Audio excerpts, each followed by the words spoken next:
कशाच्या कारण येणं केलास आमच्या बाळाचं प्राण वाचवलासा एवढं म्हणल्यानंतर बरं का तुमचं काय काम आहे ते सांगा आम्ही करतो म्हणल्यानंतर देव विठ्ठलाला आला बोलायला अरे बाबा पकाचं पालक तुम्ही पक्षीच्या वेळेला तुम्ही माझं काय काम करणारा एवढं म्हणल्यानंतर गरुड पक्षाचा जीव सोडायचा आणि तुम्हाला काय मागणार ते मागायचं त्या वेळेला लागलं होतं देवा विठ्ठलाला पकाचा पक्षी बोलायच्या जाग्याला माझ्या बंधूला बरं का बिनकिड्याचं पुराणी बिडकी वाचून पाणी शीताळ पाहिजे माझ्या बंधूच्या शेवाला एवढं म्हणल्यानंतर बरं का ती गरुड पक्षीला आलं बोलायला नित्यच नेमानं आम्ही बरं का मोठी पोळ्याचा चारा चरायसाठी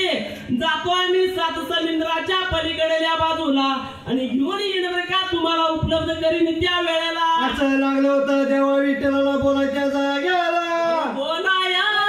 लागलं सांगायला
Jadi kota yang